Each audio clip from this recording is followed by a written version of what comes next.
بسم اللہ الرحمن الرحیم۔ مٹی میں سونے والا شہنشاہ۔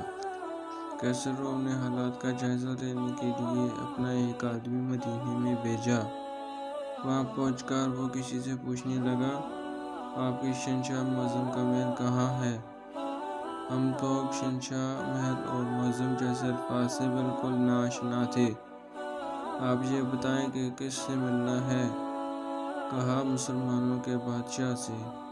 فرمایا، ہمارے ہاں بادشاہ کوئی نہیں، صرف ایک خادم ہوتا ہے جو ہمارے معاملات کا انتظام کرتا ہے۔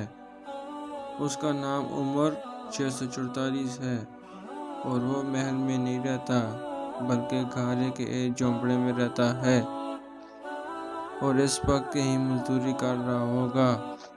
رومی یہ سن کر بڑا حیران ہوا اور آپ کی تلاش میں چل پڑا۔ ذرا آگے جا کر دیکھا کہ عمر سر کے نیچے دورہ رکھ کر مٹی پہ سوئے ہوئے ہیں۔